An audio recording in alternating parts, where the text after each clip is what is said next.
I'm here with, I should introduce myself. I'm Philip Alexander, a once graduated doctor, now not practicing, now I'm a philosopher. What about you, Az? Part-time philosopher, full-time father, amongst other things. Is that it? That's all you do? Yeah, I do some other stuff. I can go into that at a later stage as it becomes relevant. But at this stage, I'd probably like to start by talking about what I would like to get out of this whole experience. Would you like to kick off with that? Oh, okay. You don't have to. I guess I think our lives are really interesting, and I think we should share that with the world. Really, yeah. I think it's pretty funny as well, the things that we do. Yeah, I agree. Yeah, we've known each other for a long time, haven't we? So, Yeah. I agree. We're probably very different in a lot of ways, but also How are we similar in a lot of different? ways.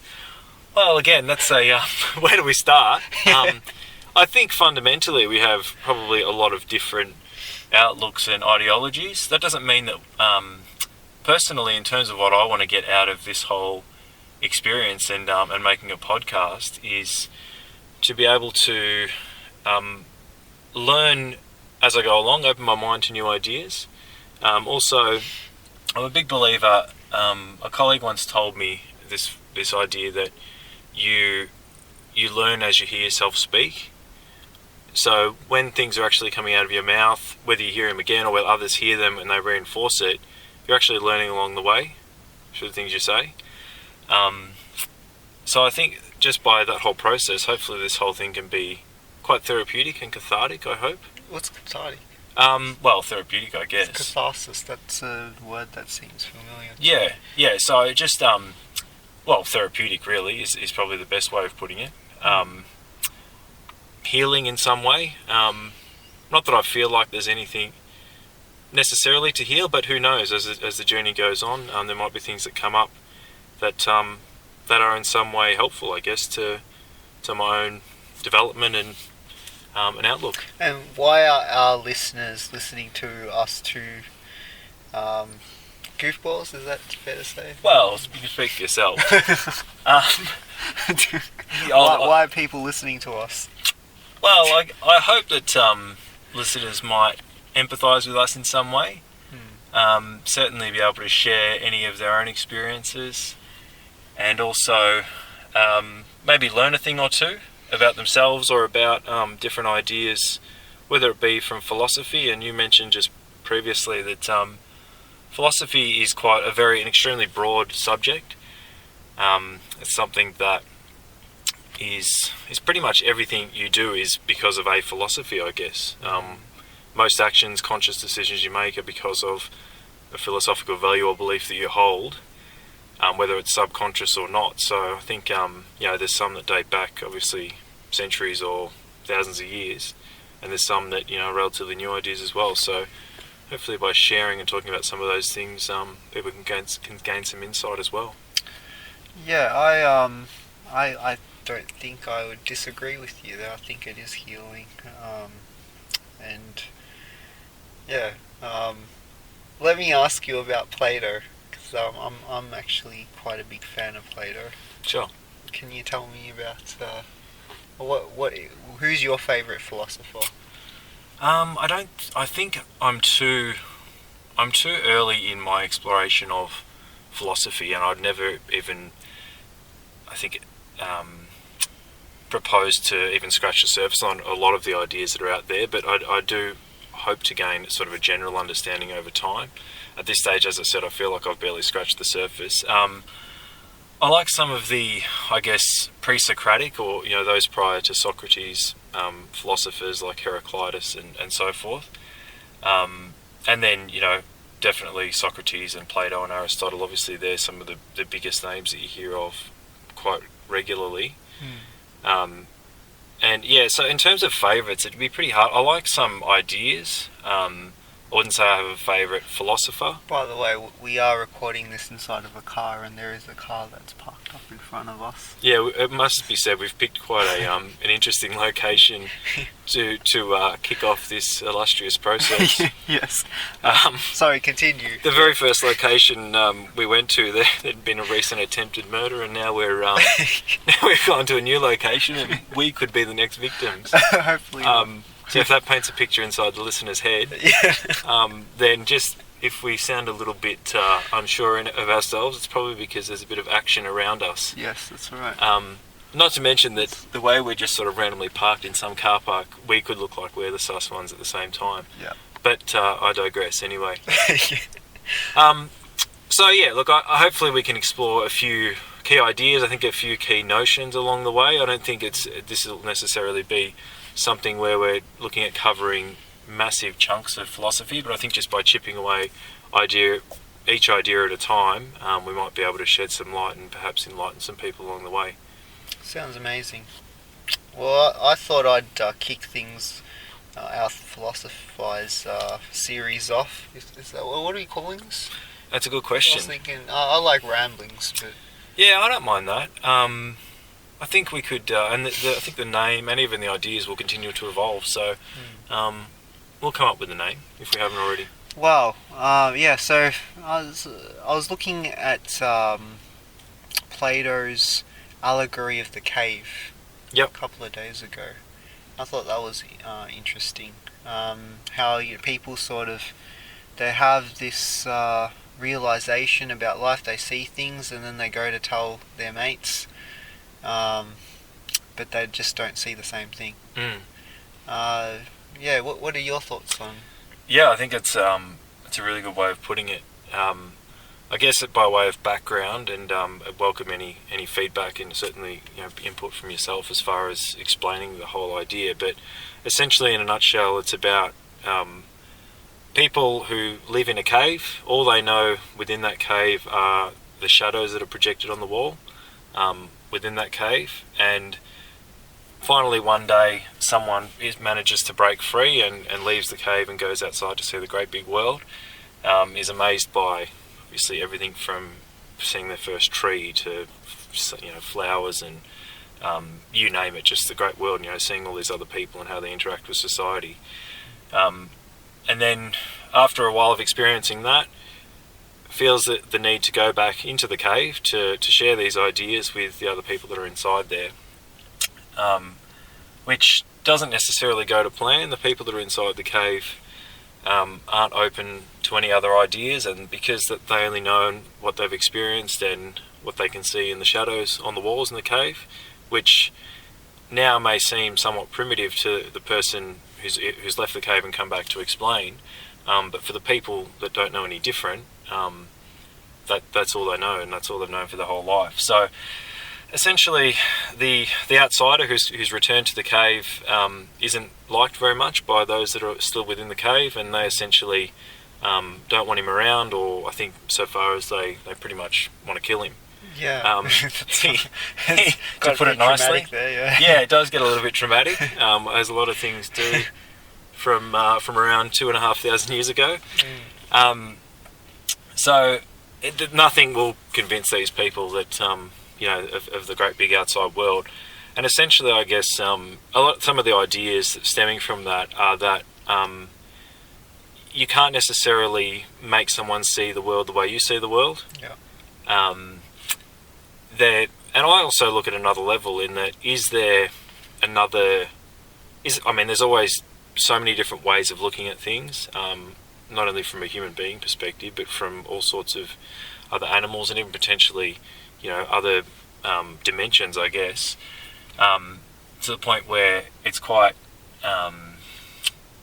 it's, I don't know, do you want to continue on from there? Yeah, well, I could relate to that story because for me, like I see life through I talk a lot about vibrations, frequencies. I don't know if you've seen some of the videos that I post up, but yeah, the idea is that we can attract any situation or circumstance into our life based on our emotions, and it makes sense to me because everything is made out of energy and atoms, molecules. So whatever we think and feel, somehow, supernaturally even, it just so happens that your life starts to reflect what your emotions are. Yet, in my understanding of life, whenever I would speak to a lot of people about it, they just, I don't know, they just wouldn't see things that way. So I guess that's why I relate a lot to that story. Yeah. Yep. Yeah. Yeah, it's and look, for me, yeah, like I was saying before, maybe perhaps to further clarify, it's not only is it about, for me, is it about not being able to necessarily always see things from other people's viewpoints. I think no matter how hard you try and how much you try to empathise with someone, you can't actually put their thoughts into your mind and how they're processing things and how they think about things. And no matter how much you try and convince someone of your point of view, they're still not going to see it the way you see it as well. Yes. Why is that? I mean, I guess everyone's here to experience life differently. Yeah. But why do you think? Why is that? I don't know. I do know that from, I guess, Plato's perspective, I think another point he was trying to illustrate was that there are only, and he had a little bit of an elitist streak in him. I think a lot of philosophers did at the time, thinking that the enlightened man was a person who could be a leader in society, a leader of government, and so forth. And the masses, and in this case, so the people that are in the cave that have not yet been enlightened, aren't really capable of doing that, and therefore shouldn't really, have their own role in society, but shouldn't be able to lead, which is an interesting notion. Certainly not really one that we see in society now. It's probably something that would be frowned upon in terms of excluding people, especially in today's day and age. But having said that, I mean, when we look at who we turn to in terms of experts, you can't just put your hand up and claim to be an expert in any particular field. You need to have some backing or some experience behind you in order to do that. It's true. So I guess there is still an element to that in society. I think a lot of, certainly so many teachings from the philosophers, you read these things and you just think, yeah, that just makes total sense. And it's still fully transposable into today's day and age as well. And I find that really amazing, that the way these people would just get around and think and talk about these ideas. And even Socrates, like the way he would just walk around to people every day. I think there was around 250,000 people or something living in Athens at the time, and he probably spoke to half of them, I would imagine, just on his daily travels. That's just an estimate, but wow. He would just go around speaking to people to prove them or disprove a lot of their points, and just pretty much using his method of getting someone to almost disbelieve their own beliefs in a way. So if they held a particular strong belief, he could go through the Socratic method, as it's now become, to debunk pretty much everything they were saying and strip it back to the point where they suddenly didn't even know what they believed anymore. Or make of that what you will in terms of its usefulness. But it's still very relevant today, in terms of being able to question someone to a point where they just aren't entirely sure of what they believe in anymore. Well, I don't mean to sound dramatic again, but I believe he got put to death as well. Yeah. I think it was, he had some issue with the voting system, how people were voting for their governments, and back then. And I think corrupting the youth is one of the charges. Right. Was the main one that always comes up. Yeah. So again, which sounds, I don't know if anyone's been charged with that in the last decade. Yeah. It's hardly a heinous thing. I think there'd be people being charged left, right and centre if that was the case, especially television producers. But yeah, it's amazing to think that the amount of uproar that caused and then ultimately led to his demise. Which is, pretty sad in a way, but I think for him to die that way, it was more about pride. Did he actually, he had no choice. He took hemlock, like a poison, which I think, yeah. So people had a chance to see him and say goodbye and stuff like that. It was well known, he was famous in his lifetime, so it was well known what was happening, and I guess that's why, because of his charisma and his ability to be able to engage people, that he was charged with those types of offences. If he was just a town fool walking around shouting at people, then I don't know if he would have been put to death. But because he had so much influence over people, he was charged with those offences and then ultimately put to death. What do you think is? I mean, back then, Socrates, Plato, all these guys, they spoke with a certain level of a higher understanding of life, and that benefited society. But what do you think that kind of people, free thinkers today, what kind of future do you think would that create for the world? Modern day philosophers like such as ourselves. Oh yeah, well, the world is our oyster, really, isn't it? You put it that way. It's hard to say. I think obviously everyone's got a platform or a potential platform out there as well. It's how you use that platform and also how you engage people. And I think we're lucky in today's day and age to have all of these different mediums. I know for me, things like the School of Life are so accessible. You can just click on a YouTube video and within 10-15 minutes you might have a very basic understanding about some of these concepts. So I think accessibility to education, you can do free reputable courses online, at the drop of a hat. Just click on a couple of clicks and then you're enrolled and you can start learning. Doesn't mean that everyone's going to do it. Obviously with that accessibility comes other evils or negative things like, I don't know, reality TV as an example. It's on 24/7. You can just click a link and then you're watching it and you can get soaked into it to the point where you waste away days doing it. And they're the vices of modern society. I guess that there was a lack of those things 2,500 years ago, to the point where all people really had in terms of socialisation was to meet each other, go to a central point and start sharing ideas. And I think that maybe that's one thing that society sort of suffered for all of these communication techniques and methods that we have these days. Not to say that they're not amazing things that are beneficial to society. You hear a lot of parents, grandparents now talking about how children are forever, or not children, but teenagers, their heads are just buried in their phone the whole time. And you do see a little bit of that, and I don't know whether that will get worse. You see those... I think it will. Yeah, see those evolution pictures where people start, across all of the different evolutionary processes, and then we suddenly crawl back down into this shell because we're looking at our smartphones or whatever. Interesting. Yeah, I don't know whether we're destined to be even more so, or whether there's going to be something else that enlightens mankind to steer us away. Yeah, I had this conversation today. It's a little bit off topic, but there's a saying when people are about to die and they see the light at the end of the tunnel. Apparently, that light at the end of the tunnel is the same tunnel that you get, the birth canal that you're born into when you're a baby. Yeah. Yeah, right. I don't know.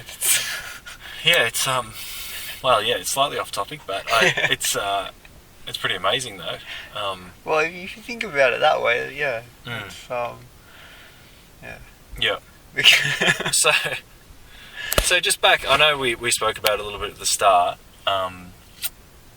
What else do you hope to gain from this whole process? Anything?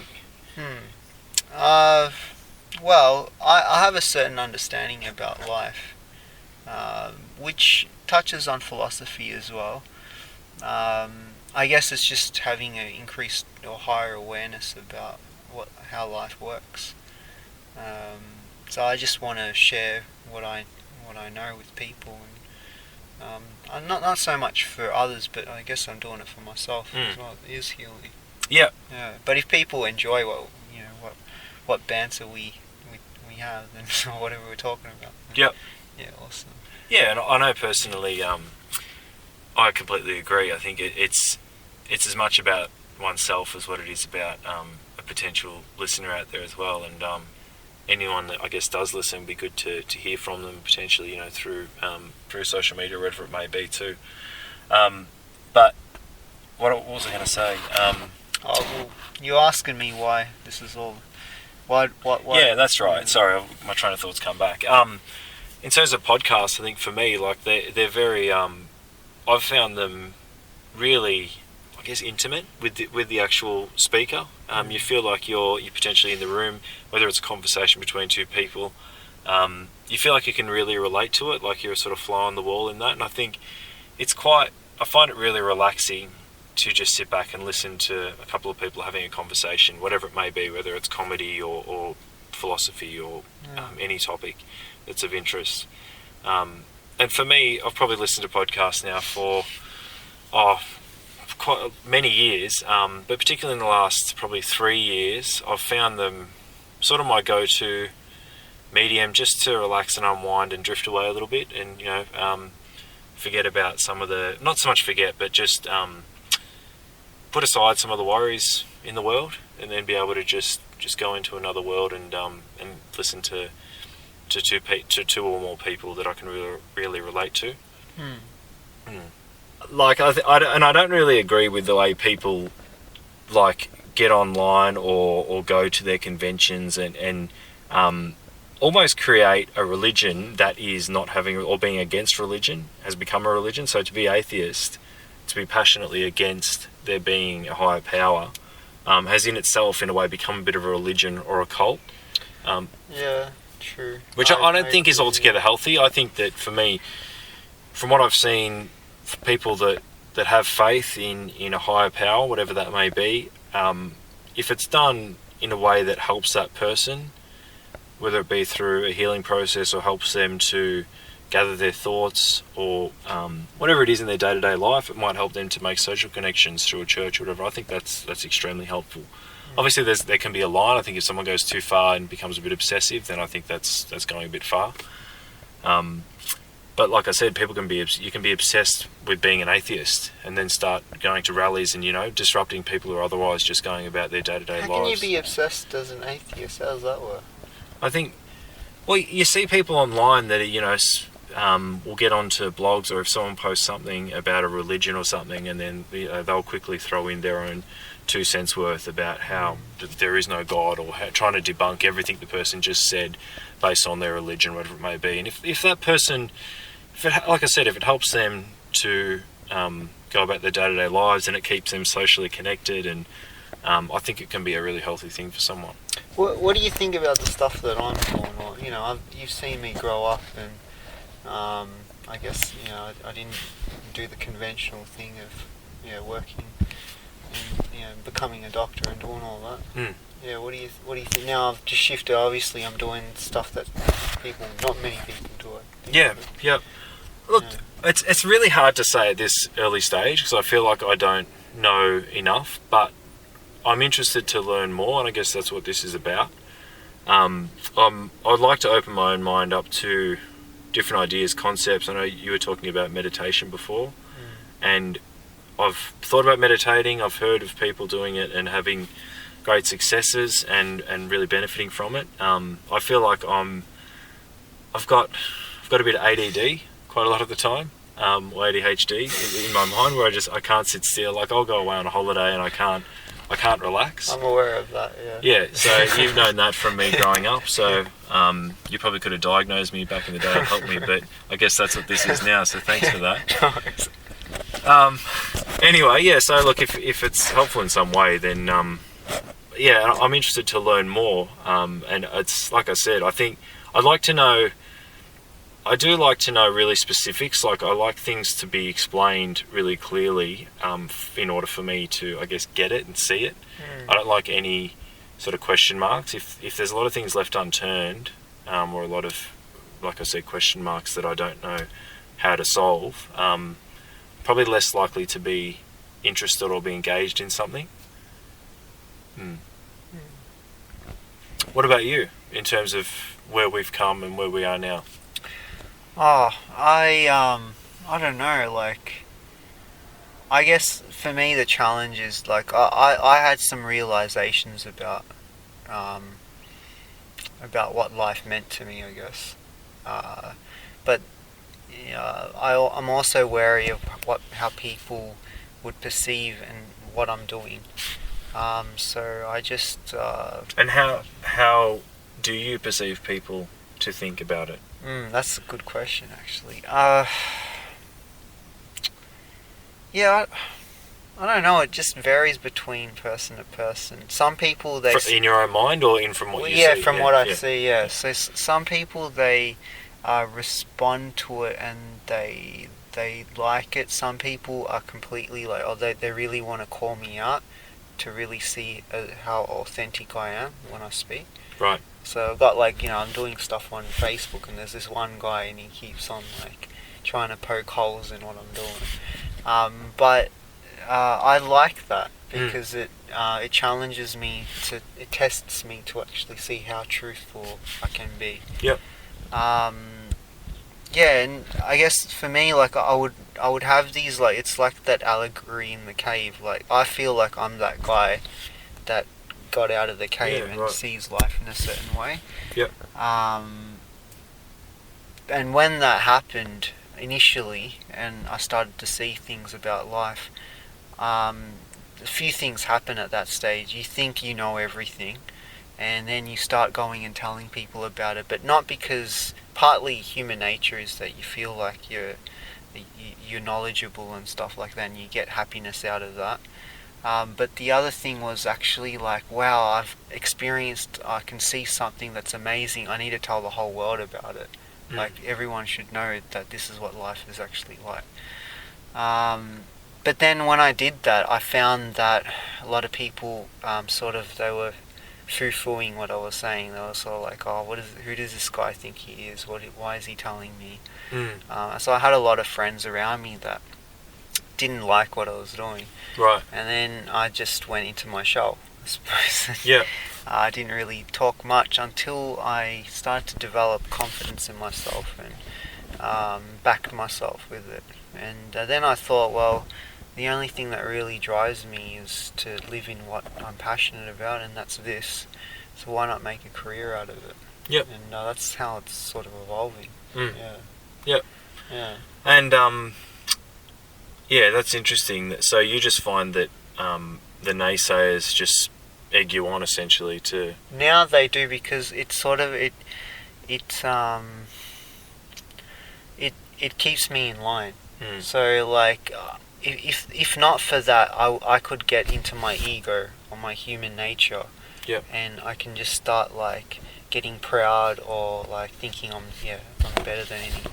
Like when people point things about me, I'm able to look at it because I'm willing to like listen and then I can be like, oh, okay, yeah, I see where that person's coming from. Like, yeah, that's probably something that I should look at. Yeah, yeah. So it's sounds like it's a bit of a reality check sometimes, or just to like you said, to keep you in check and you need that. And if they're making points, then taking it on board as whether it's constructive or not, but actually taking away from it some positive in a way. Yeah. Yeah. Look, and I'm not like I certainly won't. I won't beat around the bush and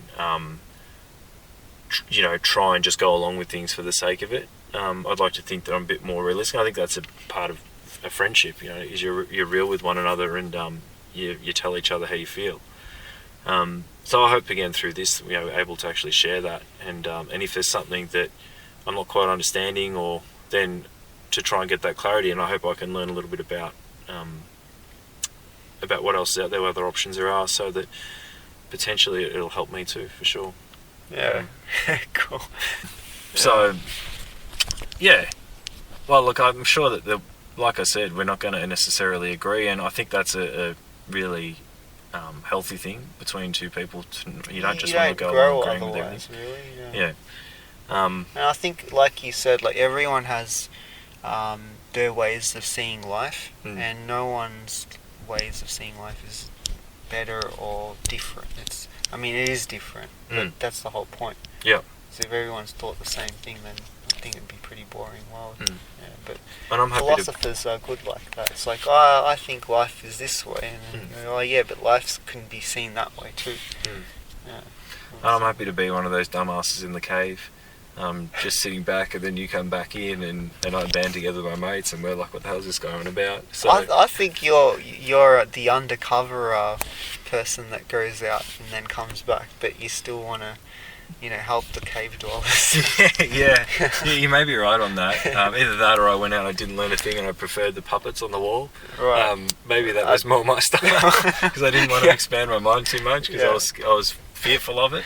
Right. And I think there can be an element of that. A lot of people, maybe, some of the naysayers that you're coming across, they're not open to expanding their mind, and then therefore they want to see the world as this black and white world where, everything has to have an explanation or has to comply with, their beliefs and so forth. I think that's reasonable.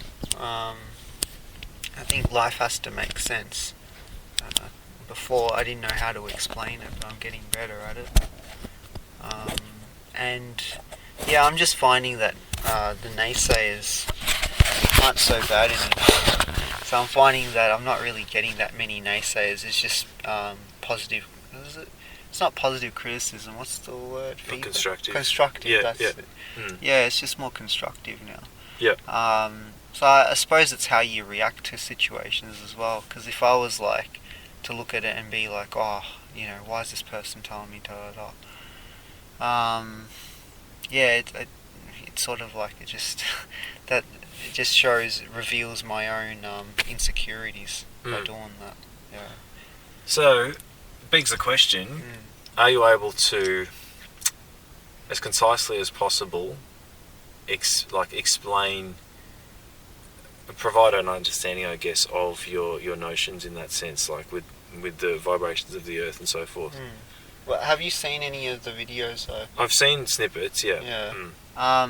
Yeah, so basically, everything, it's undeniable that everything's made out of energy. Like if you take a microscope, you break down our body, break down this car, the air, everything, it's all broken down into molecules, atoms. Then if you actually go down deeper than that, it's all vibrations and frequencies, like literally between an electron and the nucleus, like what holds an electron to the nucleus of vibrations, frequencies. And that's pretty much how like even radios work, or the wireless or TV, like it's all like wireless for the over 80s listeners, so thanks for clarifying that. Yeah. So we don't see how that happens, but it actually we accept that it does happen even though we can't see it. We know that there's like frequencies in the air that travel. So I guess I understood something. There was a correlation between our emotions and what would happen in life. If you get frustrated on the road, for example, and you just had a really shitty day, you'll just find like something on the road will happen that will match that feeling. So you'll find someone will just cut you off and then you just get even more worked up, and then something else happens. And all in comparison to that, like I've found that when you're happy and you're more like in good spirits, positive things seem to like happen around you. But that's sort of like realistically that's generally what happens. If you're nice to a person, that person will be nice back to you. I can relate to that. Yeah, certainly. I mean, even tonight before I came here, I was sort of running around stressed, and then suddenly, like, my son had grabbed a bag, and he grabbed this like soap container out of there and just opened the soap and just squirted it everywhere. I think because I was already in that flustered state of mind, and running around trying to do all these things, and I was a bit heightened. I really think that I can empathise with what you're saying. Not to say that caused that whole thing happening, but I think it was a bit of a chain reaction. And in hindsight, it's the smallest thing, but at the time, like I know that you can make it out to be quite a big deal, and the more you let it impact you, I think the more chances there are of there being more negative consequences, whether it be in front of you, before your very eyes, or further on down the track. Like you said, if I went and jumped in the car immediately, who knows, someone could have cut me off or whatever. I hear what you're saying.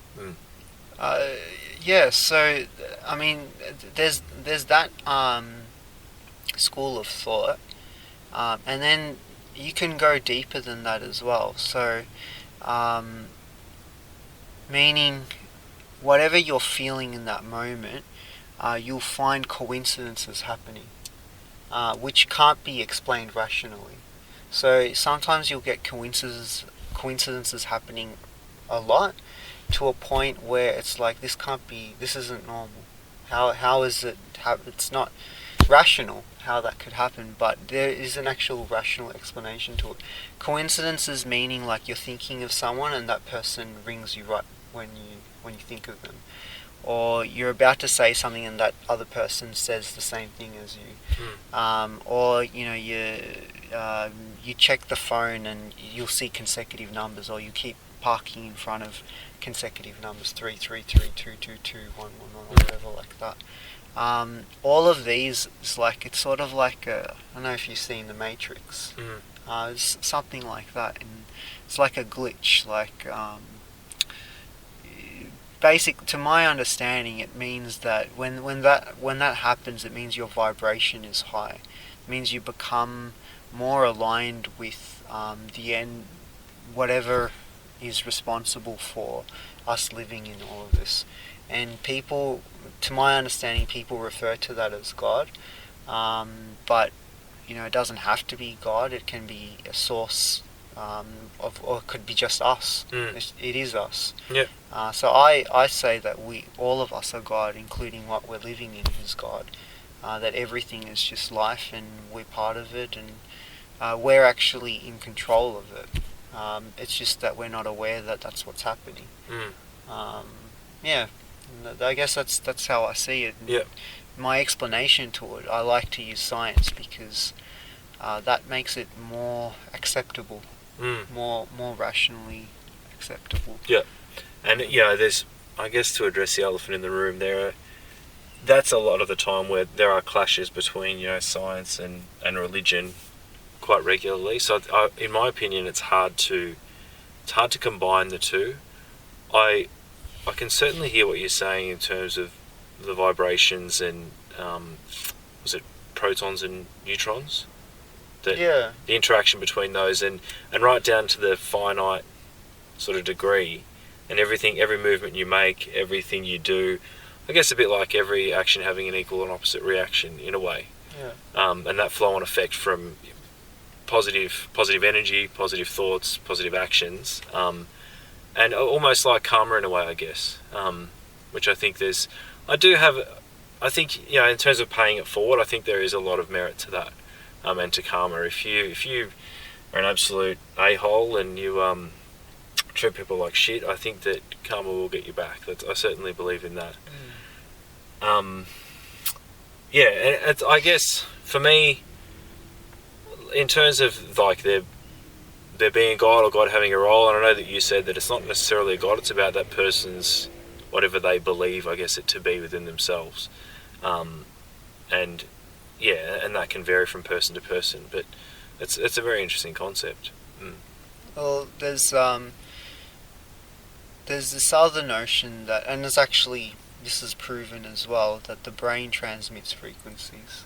So the brain is actually like a radio tower. It's constantly emitting frequencies through our thoughts, but not so much thoughts, but the feelings that are evoked from the thought, or the emotions that come from the thought, or the thoughts that come from the emotions which give rise to more emotion. I guess we're walking radio towers, and then there's this idea of telepathy and being able to communicate through the mind. Those coincidences I was telling you about, like when you're thinking of someone and that person rings you, if your vibrational frequency is matched, just like you match a radio station, that's why it happens. It's like you're in the same frequency. Yeah, I mean, look at I immediately think of twins. When one twin bumps their head or whatever, and the other twin's not even in the room, or they're somewhere else, and their leg starts to hurt.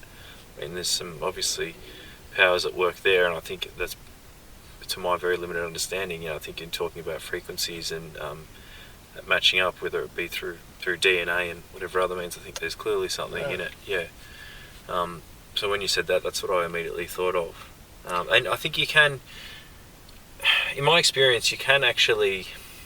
I'm not sure whether this is just physically what you see of a person because of how they're acting, but I think you can pick up so much from someone just by looking at them, and people certainly give off an energy.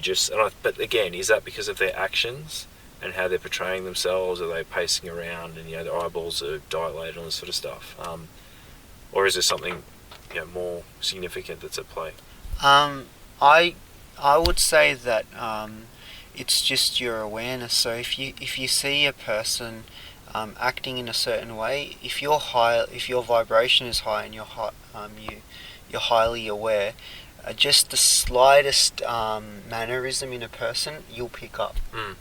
Whereas if a person's not as consciously aware, that mannerism will just be brushed off as nothing. Yeah. So it is, I agree. So it's about your own disposition, I guess, as well. So in a way, vibration, like another word potentially could be, and this is just me interpreting it, but it could be like your aura or your chi or something like that. Yeah. So I guess without getting bogged down in that particular word, because when I hear that word, it's sort of, I don't know, it doesn't. I find that difficult to explain these concepts that we've just spoken about through that one particular word. I do totally, the way you explained, I think was really good, with right down to the smallest microscopic degree. That certainly made sense. But the way I look at it, and from this conversation, is that we do have this your interactions with the outside world, whether it's another person or just the community that we're in, is a lot to do with your own disposition at that time, isn't it? So if you're in a shitty mood, or if you've had a bad day, or for whatever reason something's put you in a bad mood, I think it's very much going to have a huge impact, and you're going to see things differently, and you might react differently. You might think someone is heightened when in actual fact they're quite calm, but it's you that's heightened, I guess. Yeah. Mm. I think I think we probably don't talk about life so much. It's funny, we do talk about life, but we talk about stuff that really isn't less meaningful. We talk about funny stuff, or what that chick's doing at the gym, or Hey, don't why is tarnish me. why is that guy got chicken legs? Yeah, that's more to the point. It's easy when you've got Schwarzenegger legs to say those things. Yeah, but hey, let's talk about your gym experience. Yeah. You were, let's be honest, once upon a time, not too long ago, you were lifting like what, about 12 plates each side on the leg press. What happened? I reckon it's called ego lifting. So I reckon probably I wasn't aware of it, but my friends would have been. Did any friends point out to you along the way? They sort of tried to, but right. Okay. As long as that's out in the air, yep. Mind you, I did put on size, but I don't know. It just, there's no doubt you had some size. You had like some traps. You had some extra couple of heads right there, and they were commendable. No question. Thank you. But then I suppose when I started, I don't know, going to the gym, getting myself, I used to get my self-confidence from my strength, and just being a big unit. But then when that didn't really matter to me anymore, and I started to value myself more, I just lost interest. So now I go to just make sure I look in shape. Yeah, right. Probably won't be looking to lift that much, like unless I want to be like Arnold Schwarzenegger or something. But it's not really what I'm looking for. Yep. Arnold Schwarzenegger's an old reference. There's got to be a new bodybuilder now that's... John Cena. John Cena. He's a bodybuilder, isn't he? He can be, yeah. Yeah. Dwayne The Rock Johnson. Yeah, Dwayne The Rock. Oh, let's go with Hulk Hogan. I did consider going for his physique, but... Who, Dwayne? The Rock? The Rock, Yeah, I right, did, yeah, with the shaved head and Yeah. all that. But I can dig that. I don't know, it just doesn't fit with my profile that I'm trying to create. Yeah, right, yeah. Yeah, I'm trying to be this... Yeah, and look, naturally,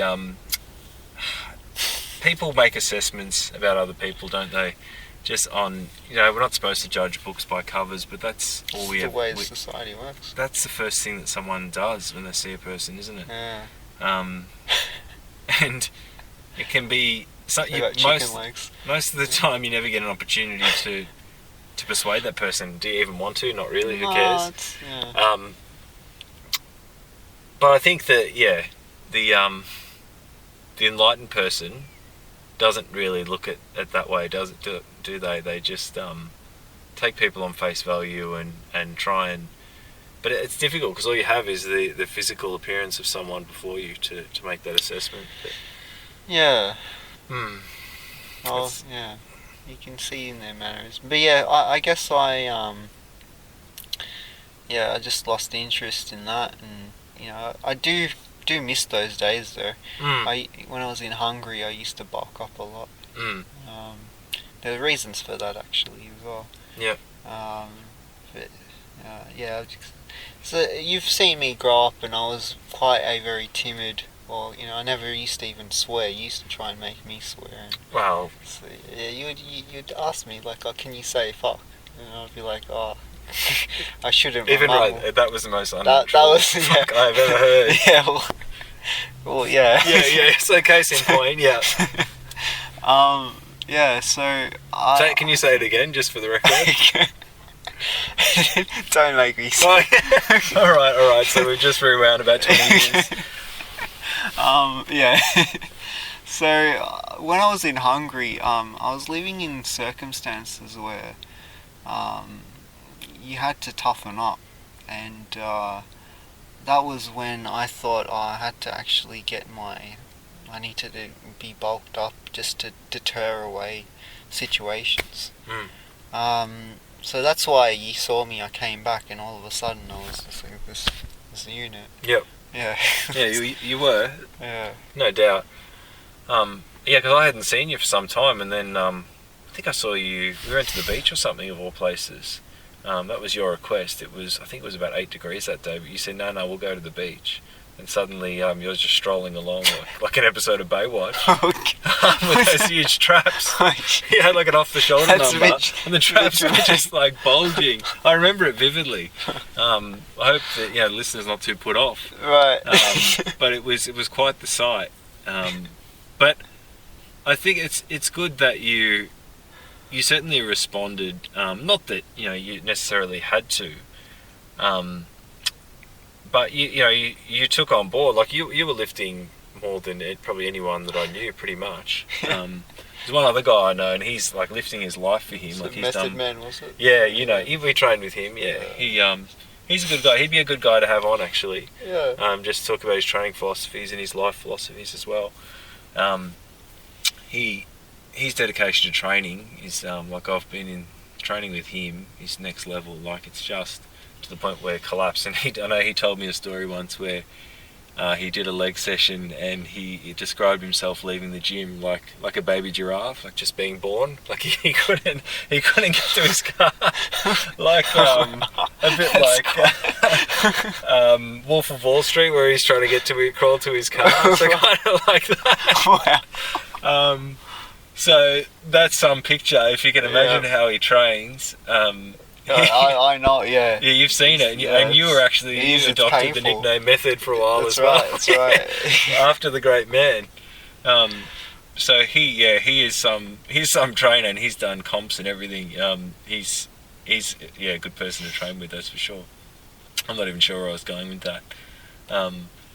But in terms of like personally, not that anyone's asked, but I really enjoy the feeling of training, like it's a really, if you're doing it with someone as well, like it's a really social thing. You both feel good about what you're doing. You push each other, egg each other on. I know I tend to, like, you know, you can lift more when you're with someone. Yeah. And there's a lot of good positive feelings to making them gains along the way. 100%. It doesn't mean you're trying to keep up with a guy who's bench pressing 300 next to you or whatever. Yeah. You're on your own journey, and the minute you start looking at other people and going, oh, look, if I puff my chest out, I might be able to lift as much as him, then you're kidding yourself. It's just about your own progression and whatever your own goals are. And I know for me, I guess my goals are just to keep enjoying it, and I'm not looking at trying to be, you know, massive or huge or anything, but just trying to stay fit a bit like you. And also, like, lift sort of consistently. You are a bit of a unit now, aren't you? Oh, you always... Well, yeah. I wouldn't say that. I've been a unit for a long, long time, but not in a physical sense. I'm a mental unit, that's for sure. I'll be the first to admit that. Yeah, that comes with a whole different set of rules, so... Yeah. Yeah. But thanks to you, you know, like, we've pushed each other a lot throughout over the years. Yeah. Well, I remember I used to be a chubby kid, you know, so if it wasn't for you, I'd probably still be chubby. That's true. Obese, maybe. I'd be sitting in front of... I was going to say morbidly obese, but yeah, you've nailed it, yeah. Yeah. Be watching Gummy Bears and Full House. And... What did you see in those shows, just out of interest? I don't know. I guess I had a soft spot for Joey's hairstyle. No.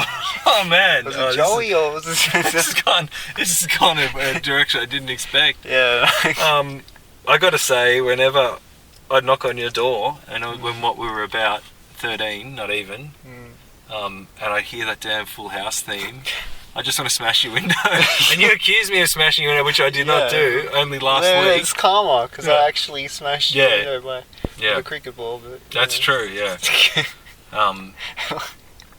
There was going to be some karma coming back, because I'd be smashing down your window. And anyway. Yeah. So yeah, if it wasn't for you, I'd don't know where I'd be. So yeah, very grateful for that. The feeling's mutual.